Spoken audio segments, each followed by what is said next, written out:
herzlich willkommen aus Cornwall. Ich bin gestern hier angekommen auf einem super schönen Campingplatz in der Nähe von St. Ives. Die Nacht war richtig stürmisch.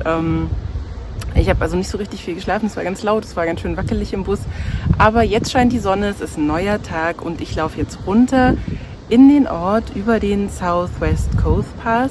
Und es ist einfach so schön hier. Es ist unglaublich. Also die Natur ist ganz rau und karg und die Felsen und die Vegetation aber ist dann total üppig. Also es gibt so viele verschiedene Wildblumen und es ist richtig, richtig schön. Man läuft hier ganz regulär über Wiesen und Felder, also da gehen so die Wege lang. Und weil die aber schon seit Jahrhunderten von Hecken und Steinmauern abgetrennt sind, gibt es sogenannte Stiles. Das sind dann Granitblöcke, die so als Stufen dienen und über die klettert man quasi von einem Feld aufs andere, über die Hecke.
Like a river in the dark, you stare me right, you lit the spark, and I can feel you tearing down every wall. Come one, come all.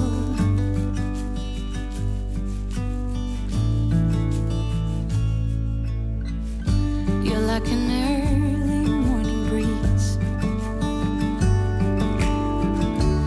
soft red lips and gentle tease.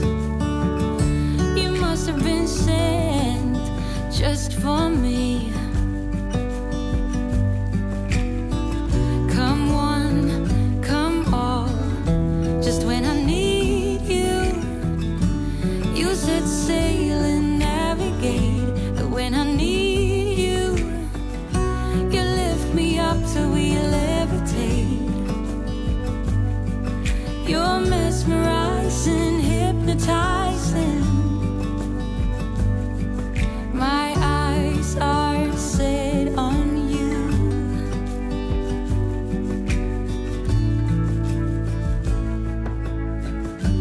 Through the fields of young romance and under blue skies with an open glance, we head over heels filled with dreams.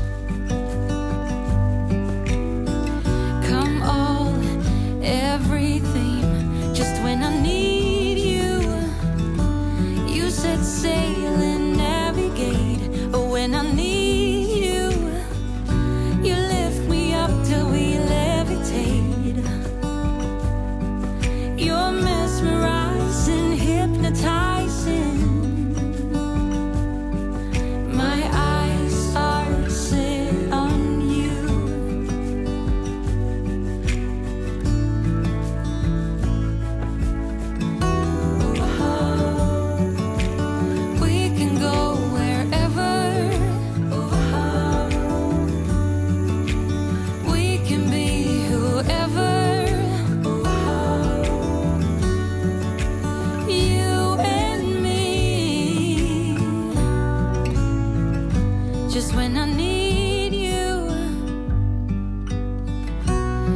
set sail and navigate.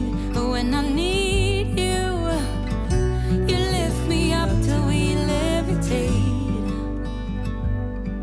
You're mesmerizing, hypnotizing.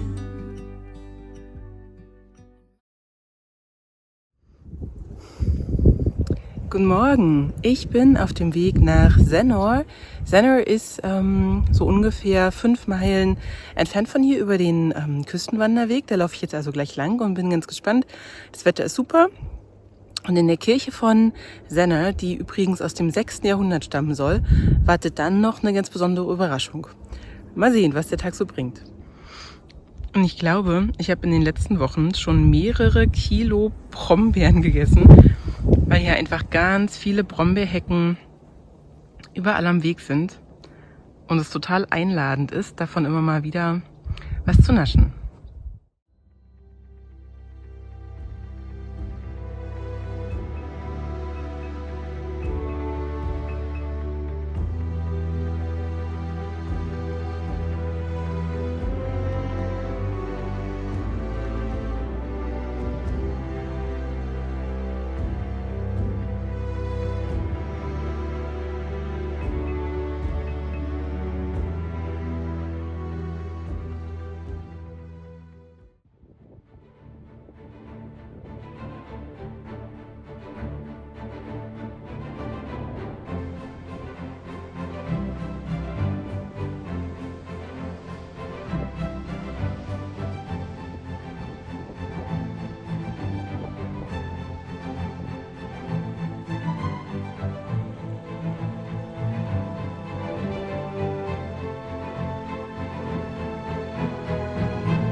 Das Besondere in der Kirche von Sanur, mal ganz abgesehen von ihrem Alter und der Atmosphäre, die sie ausstrahlt, ist eine Schnitzerei auf einem Chorgestühl von einer Meerjungfrau. Und es ist natürlich ganz besonders, so eine heidnische Figur in einer christlichen Kirche zu haben. Die Geschichte dazu ist, dass ein Junge aus dem Dorf sich offensichtlich in diese Meerjungfrau verliebt hat und ihr dann in die Bucht gefolgt ist, ganz in der Nähe, und dann nie wieder gesehen wurde, aber wohl glücklich mit ihr zusammenlebt bis ans Ende seiner Tage. Angeblich sieht man beide ab und an mal auf einem Felsen in der Nähe des Dorfes. Und um an diesen Jungen zu erinnern, wurde offensichtlich diese Schnitzerei angefertigt, die man eben bis heute sehen kann und die wohl schon mehrmals entfernt werden sollte. Aber die Pfarrer vor Ort haben dann immer wieder darauf gedrungen, dass sie doch da bleiben muss. Ach so, und kurz nachdem ich rausgegangen bin aus der Kirche, habe ich diese Wolke gesehen und fand, dass die irgendwie dem Schwanz einer Meerjungfrau ganz schön ähnelt, rein zufällig. Ich bin jetzt auf dem Rückweg von Sanur zurück nach Traralgon zum Campingplatz und laufe hier gerade ganz nett an ein paar Kühen vorbei. Und zwar auf dem sogenannten Coffin Path. Der Coffin Path, also der Pfad der Särge, heißt so, weil hier früher, als man in Sanur noch niemanden bestatten durfte, weil es da noch keine weite Erde gab, mussten die Gestorbenen von Sanur nach St. Ives transportiert werden. Und zwar von Sargträgern. Und die haben das halt auf ihren Schultern gemacht und sind dann diesen Weg gegangen, der offensichtlich der einfachste ist. Also über den Küstenweg hätte man das nicht machen können. Und deswegen liegen hier auch überall große Steine, also große Granitfelsen, auf denen man die Särge dann abstellen konnte. Also ein bisschen makaber, aber definitiv der leichtere Weg. Noch so ungefähr 4 Kilometer ab hier Genau, und ich glaube, dann mache ich heute recht nicht mehr viel. Was war ganz, ganz schön, aber schon auch ein bisschen anstrengend.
Ich bin seit gestern im Norden von Cornwall, ganz genau in Wadebridge.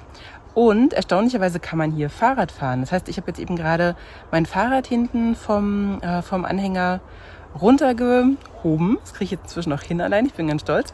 Und will jetzt gleich einmal den Camel Trail fahren. Camel, so heißt der Fluss, der dann hier in den Atlantik mündet, und zwar in Padstow. Und man kann offensichtlich diese Strecke auf einer stillgelegten Bahnstrecke fahren mit dem Fahrrad. Und es soll sogar fast durchgehend eben sein. Also hier nichts mit hoch und runter, nur die ganze Zeit. Und es freut mich richtig, weil ich ja seit Hastings nicht mehr Fahrrad gefahren bin, weil es einfach nie ging. Also es war immer entweder viel zu hügelig oder es gab halt keine Fahrradwege und es wäre auch ein bisschen gefährlich gewesen. Und jetzt aber bin ich wieder mit dem Fahrrad unterwegs. Und davor werde ich gleich einmal in Wadebridge anhalten. Da war ich gestern schon einmal zu Fuß, denn da ist zufällig an diesem Wochenende das Folk Festival von Cornwall mit unglaublich vielen Straßenkonzerten und total cooler Musik. Das war gestern Abend auch schon ganz schön. Und jetzt gucke ich mal, was da heute noch so los ist.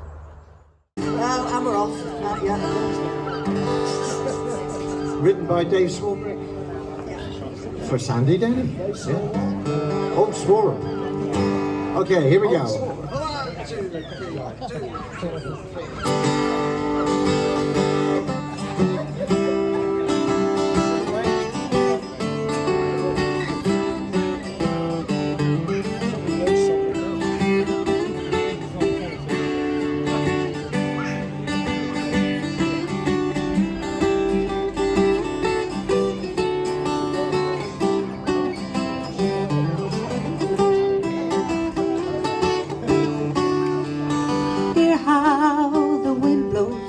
December despair, bring me a ribbon to tie up my hair.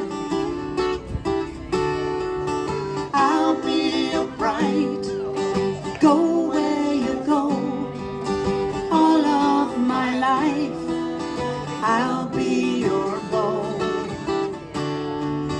Kiss me, and I might put on the white dress if you take me dancing tonight. Put on the white dress if you take me dancing tonight.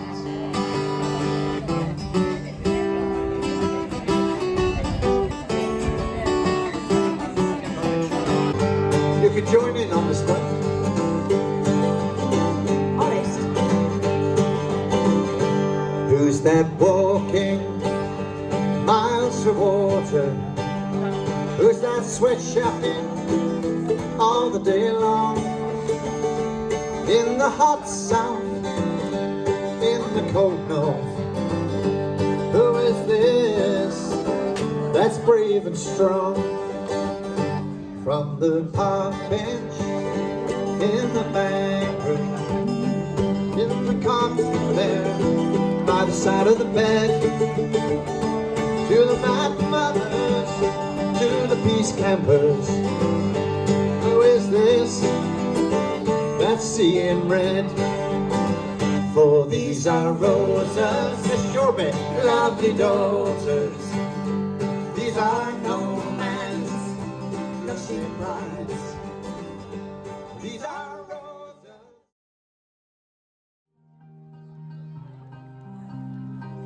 When I saw you with her, I know you're chosen, and all I could do is stare down at my shoes.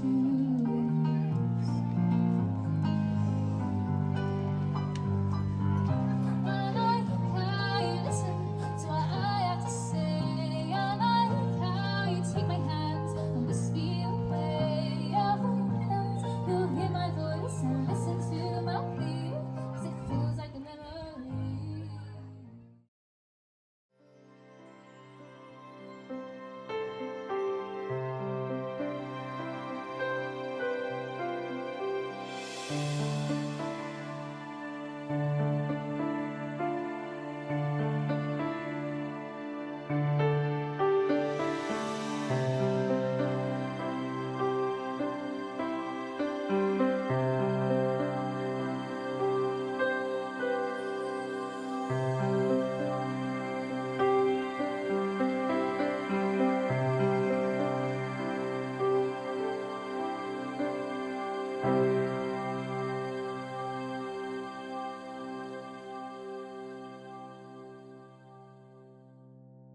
In Montreal, that's when I was far, I was gonna go underneath. I used to get some letters in, but that was long ago, and they always want the macho in return.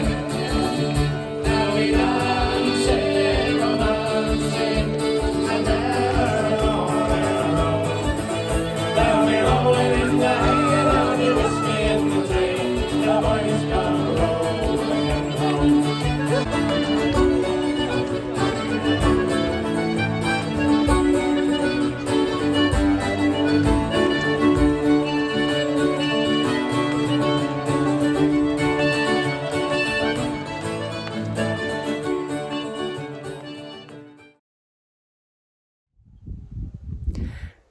Zum Abschluss meiner kurzen Cornwall-Tour bin ich heute in Tintagel.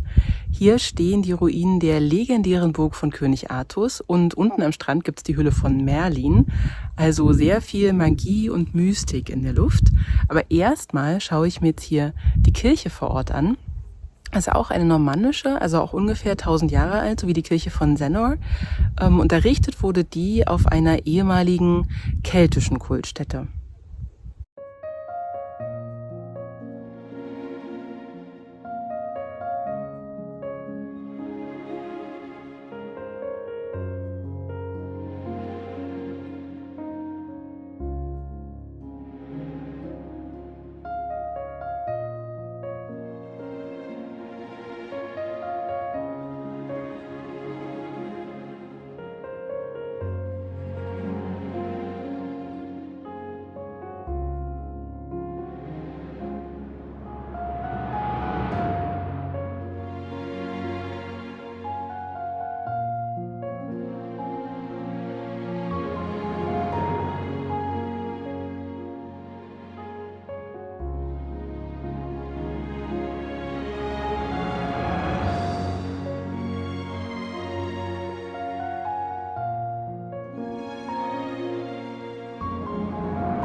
Das ist Merlins Höhle und ehrlich gesagt, sie ist wirklich sehr besonders, fast schon vielleicht ein bisschen magisch. Nächste Woche geht es für mich wieder in Richtung Osten. Bis dahin, alles Liebe.